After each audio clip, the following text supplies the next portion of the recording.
stage and to get more understanding about what is the word crowdfunding about and how we can use it for proposals in local areas and maybe worldwide, I would say so. So thank you very much that you joined our project today. Well, thank you for inviting us, and good day to everyone, and welcome to this webinar.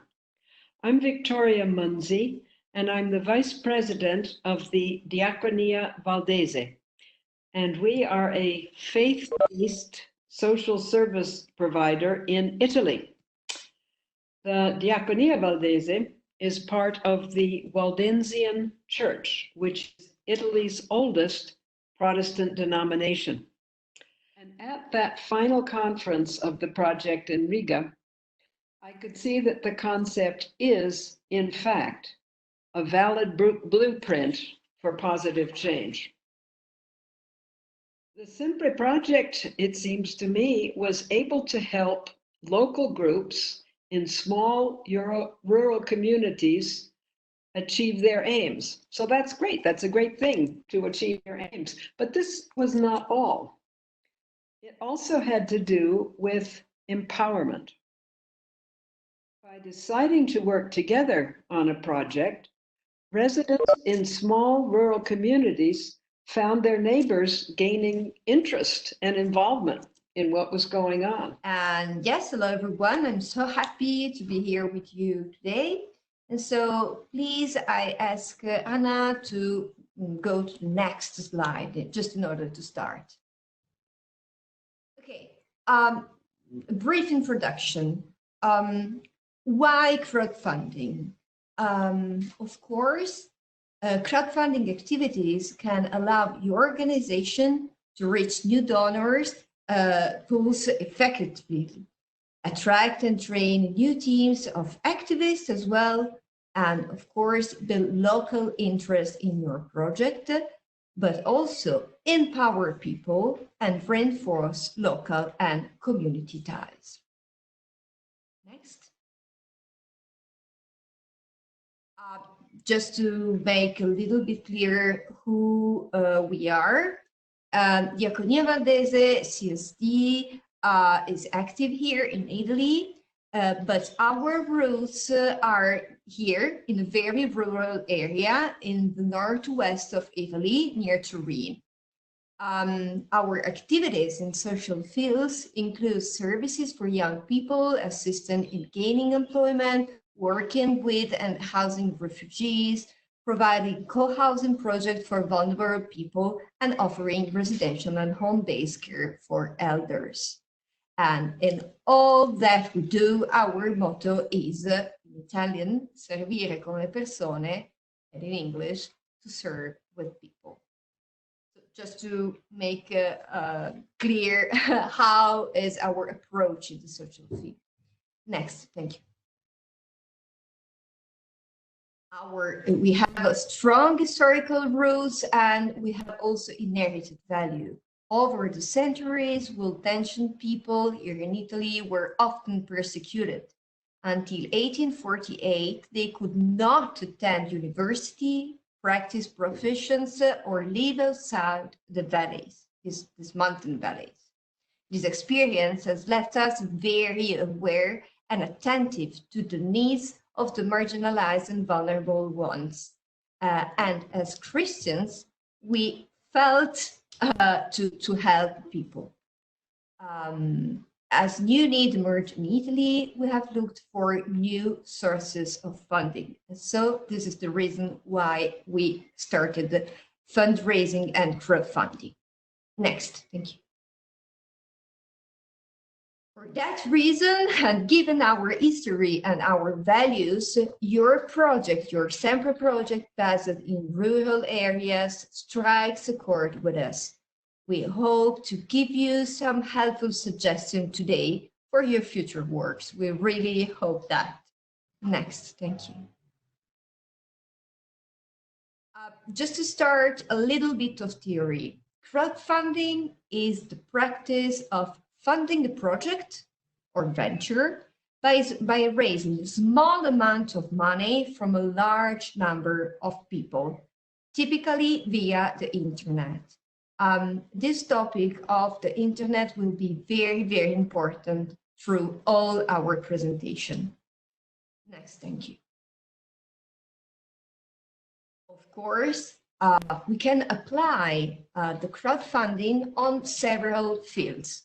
The most important ones are for-profit intervention and not-for-profit campaign. As you may be known, many of the apps, for example, born in the Silicon Valley, were crowdfunded. So a large amount of people raise small money in order to fund an application. So it is a for-profit activity. On the other hand, we have not-for-profit campaign, such as artistic, creative project, medical expenses, travel, and community-oriented social projects that can be funded with crowdfunding campaigns. Next. Then let's see models of crowdfunding. So we have the donation-based, no rewards for the donor who made the donation. You give me the donation and you get nothing in change of it. Then you have the reward-based. It provides a reward, no money, for the donor who made the donation, okay? So you get a reward for your donation. And these two first models are typical for non-profit campaigns. Then we have lending-based and equity-based models, but they are a little bit more typical of the for-profit, okay? Next, thank you.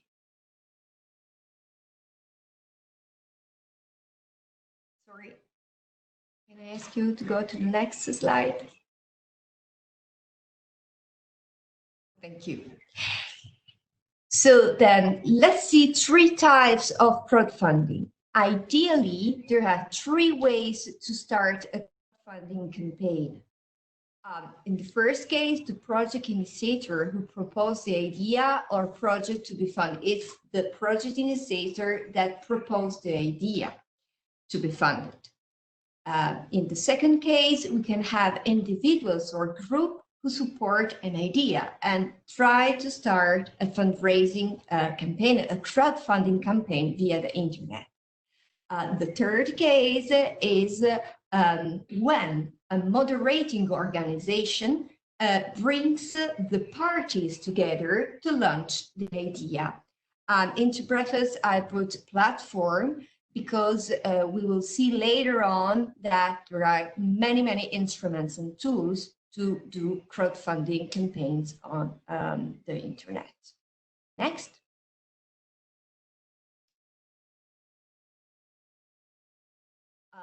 Exactly, platform and tools. Nowadays, globally, there are more than 3,000 platforms on the internet on which to raise funds.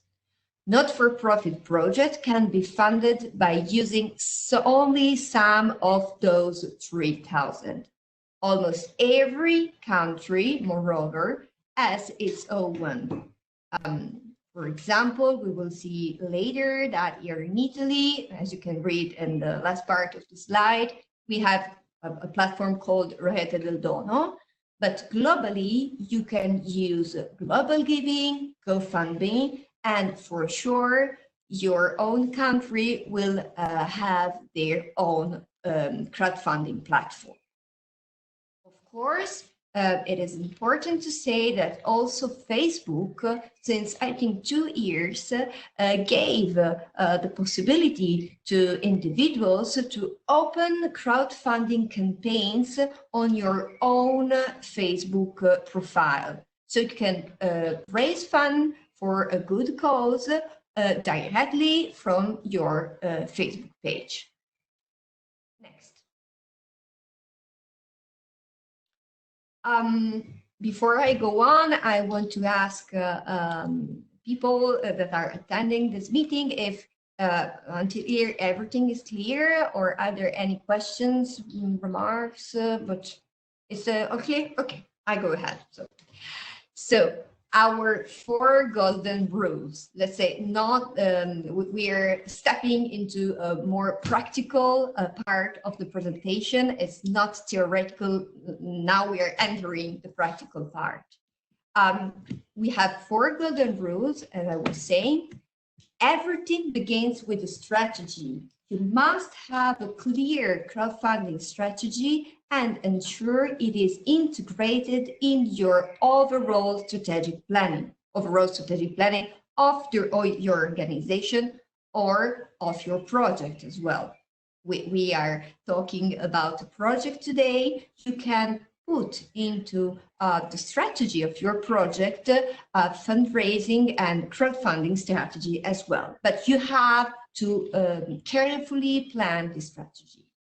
Think long term. In order to ensure sustainable planning, you have to think long term. That will be the heart of your fundraising and crowdfunding campaign. You have to have a specific cause. It will help your organization or project to achieve better raising goals. And play your part as well. What can you do to ensure that your organization or project crowdfunding achieves its potentials? Okay, so you have to always have an open question in your mind in order always to get better results. Next, thank you.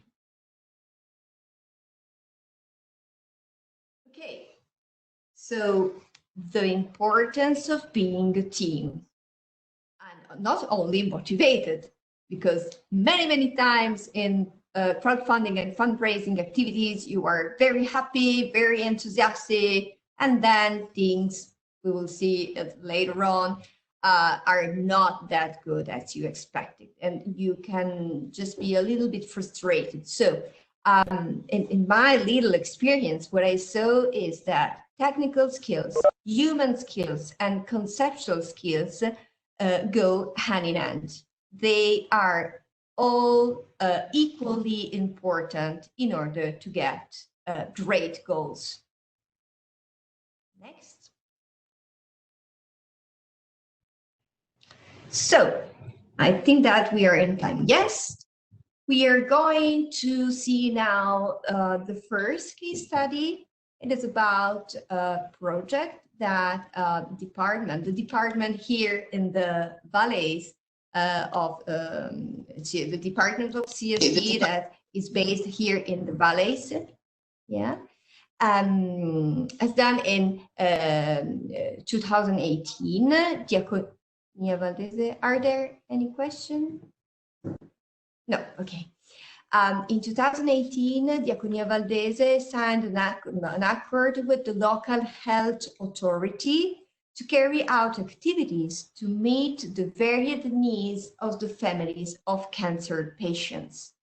Certain conditions had to be met in this accord. Among them, the implementation of a fundraising campaign.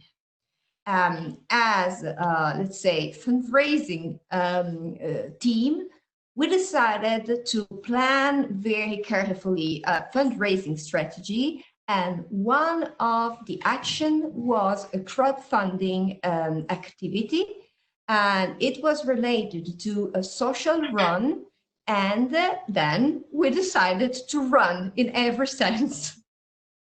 So next, thank you. So you can see in the small image, I hope that is something that you can see. This was, let's say, the flyer that accompanied our crowdfunding campaign.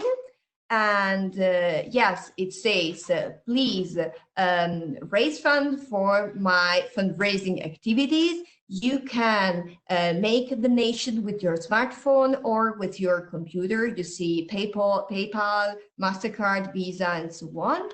And actually, one of the most important economic results of this campaign, 2018 campaign, came from the crowdfunding operation set on the platform that I told you before, on Rete del Dono platform. Next, thank you.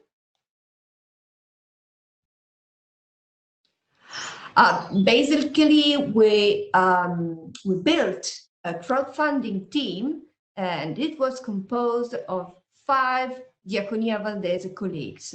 Each of us had the task to recruit other 2 people who could raise a fund through their own social media pages.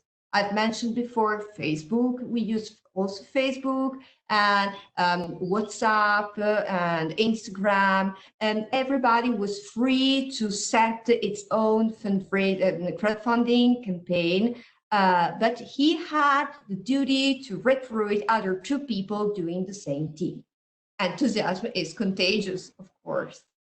I wanted to give you an economic result just in order to make you things clearer.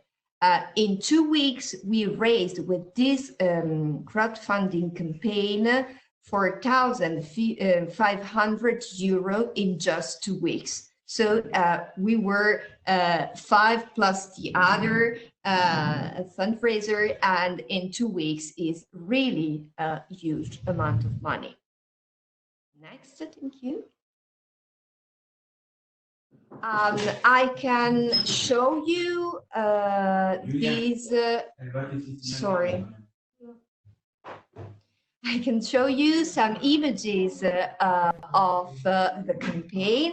We published those images on our own Facebook profile, but we printed, as you can see, the logo of the campaign. That was Facciamo Che, and every people was having the logo and say, okay, I'm Smiley, I believe in the project. Is me asking you, you are my friend, I'm asking you to give money for this good cause. And let's say the personal ties between people allowed us to raise this amount of money. Next. And then, of course, we also gave, let's say, a monitoring of the day. I mentioned before that the event was a social run, and as you can see, these are in the, let's say, left part of the screen. These are the images of that day. It was a terrible rainy day, and we ran 10 kilometers. And during the run, we did, let's say, photographs, and we published things on the social media, and it was a very followed event. Next. And so just to summarize a little bit, I tried to focus in order to give you strong impressions, some pros and some cons. The first year, we noticed a very high commitment. Lots of people were willing to participate, and maybe we experienced it a first-time excitement. Cons was that we had very little time, and moreover, we have competing priorities. Next.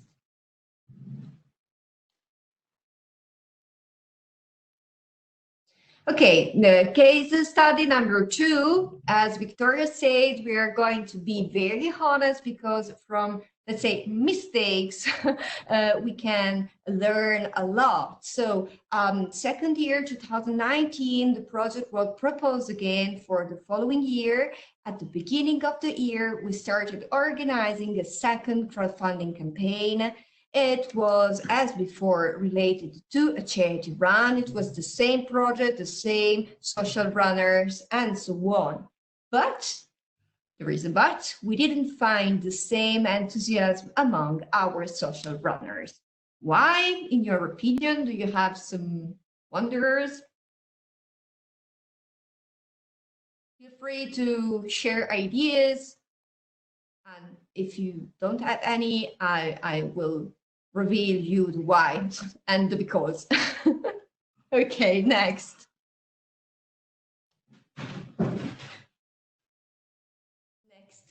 Thank you.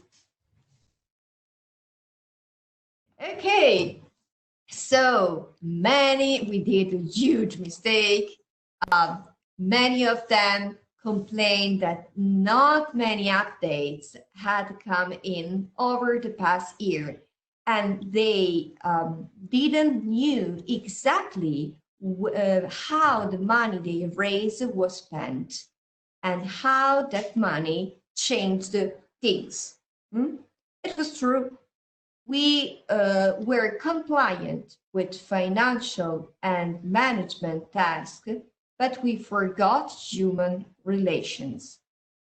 Relations in those kind of fundraising and crowdfunding campaigns are fundamental in order to have excellent results in crowdfunding strategies. So yes, we feel free to say we can learn from our little mistake. Are there any intervention? Because maybe I hear something asking. No, maybe it's just a noise. Okay. Next, thank you.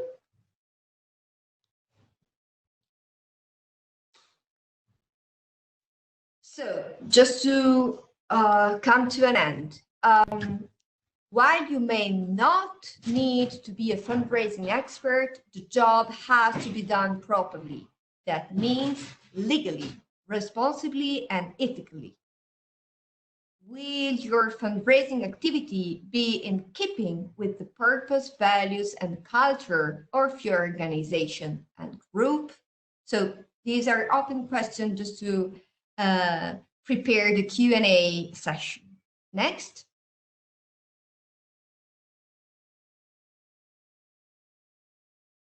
Other important questions as well. What are the opportunities and risks to open and to start a crowdfunding campaign? How will your fundraising strategies secure a sustainable future and enable the organization to achieve, or group, to achieve its objectives? And what does, as a group or organization, this intended crowdfunding campaign means for you? Next.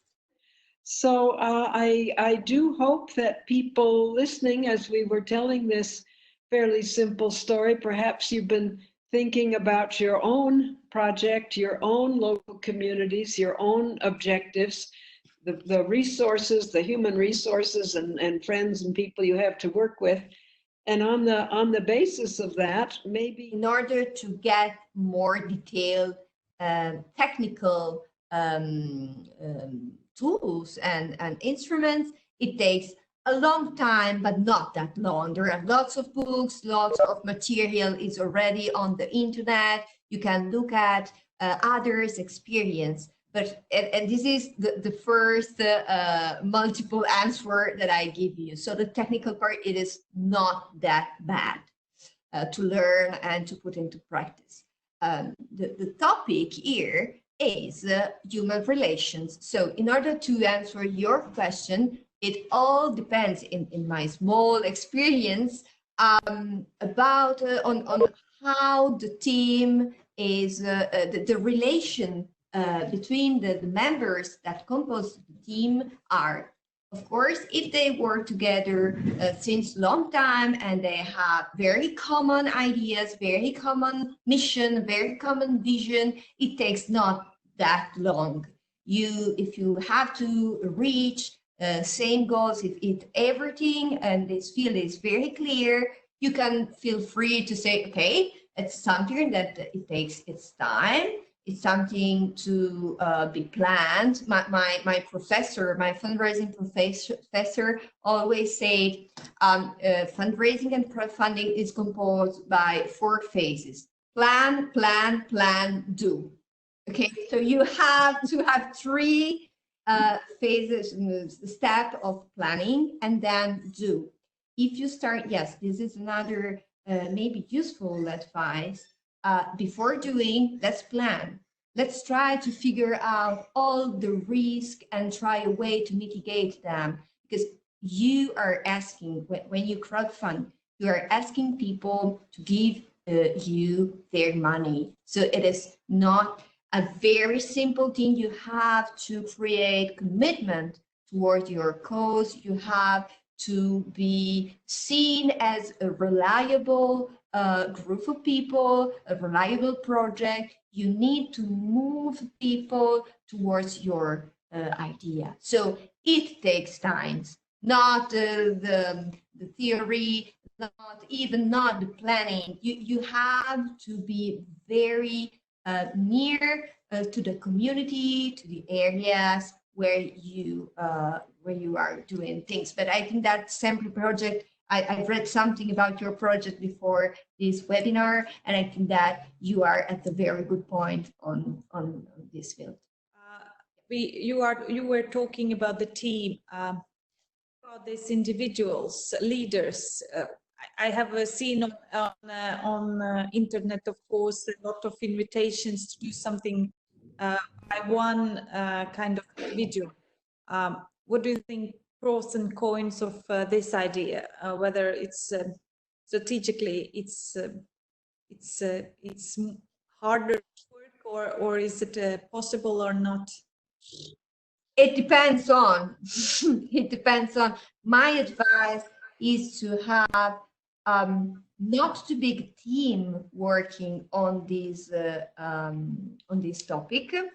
You have to share ideas and activities with the rest of your group, your team, but you have to think about it as the image I showed you. There were maybe 4 people. You have to have a small group of work with a clear team leader. Maybe he or she is someone that has a little bit of technical ideas in mind about crowdfunding, but the most important thing are still relations. The leader of the team has to be someone that really knows the area where you do your actions. And yes. Just on the anecdotal side, what were some of the reactions to this project that you heard from local residents who weren't directly involved? Briefly explain how health system works in Italy. Of course, we have a public health system, and as I said to you, we are a third sector organization, and the national healthcare system has to cooperate with this project, helping families of people with cancer. So the reaction on our territory, because of Italy thoughts about what the national health system has to be, were both good and not bad. But let's say, okay, yeah, but health is a national and public issue. But of course, I know in our countries, but nowadays we are trying to experiment and every day more this cooperation between a public system for health, schools, and so on, and of course a third sector institution as our organization.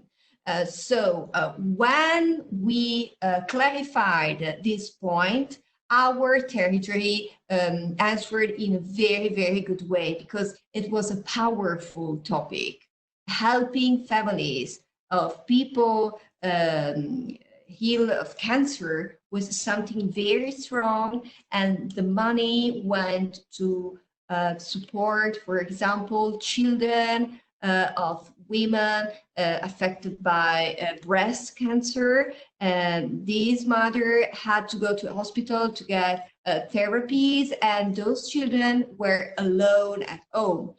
The money raised with the crowdfunding action for Protezione Famiglie Fragili, this is the name of the project, went also to pay hours of social workers taking care of children with cancer breast healed mothers. So it was something really powerful, really at the grassroots level of the community. So it was something that it was very well accepted after a while. And I also had written one question about the involvement of social service users or this group of people. In your case, it's those people with the cancer. Have you involved them directly in the crowdfunding events, and how these negotiations, which part is for them and where you are representing them? And this is a part for what I am really interested about. When you open a fundraising book or a crowdfunding, how to do scheme, you will find you have to involve your beneficiaries in order to be more effective, more, you have, as I was saying before, also sometimes to move people, like in an emotional sort of crowdfunding, okay? So, and such delicate topics, it could be a very good things to do in order to raise money, okay? But as Diaconia Valdese, we choose to have a different approach because, as I was saying at the very beginning of our time together, we want to serve with people. And we thought that exposing to social media campaigns, because we say that crowdfunding is done by internet, people with cancer or with very hard family problems was not that good. Of course, this choice caused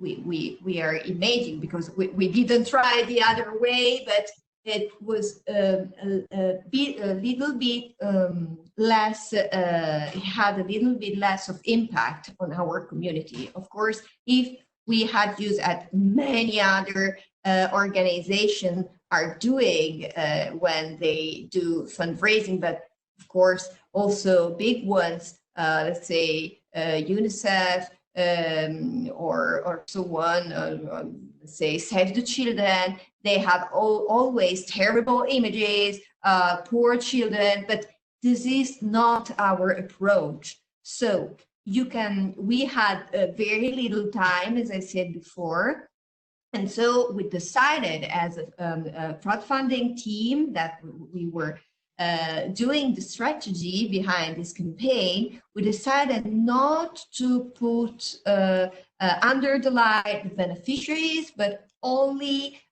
things done for the beneficiaries by the social worker. And we thought that was a good way to tell people what we were doing and how as well we were doing it. It's choice. You have to choose. Of course, in order to be very effective, you have to involve beneficiaries, but you always have to have in mind what are your ethical boundaries, what are your limits, let's say. Okay. And I think this question, it will be interesting for everyone. At first, when we talked about this project for families who had a family member with cancer, some people said, "Oh, well, yes, there's the local health authorities. It's no problem. Our health authorities should look after us." And indeed they should, and indeed they did. The health system did its part very well. But we started thinking about the families in these particular cases, little kids who needed to be taken care of or tutored or whatnot. So at the level of the Diaconia Valdese board, we kind of said to ourselves, look, the way things are today, regional health authorities can go only so far, but they're really, really short of money. So as a diaconia, we don't want to take over, and we can't take over all kinds of all kinds of areas of social care provision. What we need to do is try to be clever and innovative about developing synergies with the local social care providers.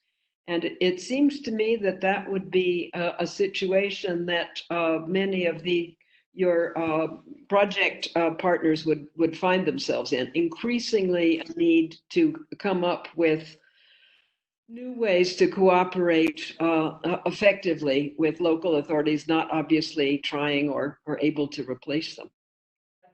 Synergies and cooperation with the local authorities or even local service providers. This is something that we've been trying to build up in the SEMPRE project. Maybe you remember us at our conferences speaking about the local empowerment networks. And I think this is one of the strong points that we've tried to build up as well during the project lifetime, to have a network of actors around us, not around us, but around the micro projects in the very specific localities, so that they are part of the community. And I think this is very important as well, so that it is not something like a competition or something alien to the community where you are located, but you are part of it.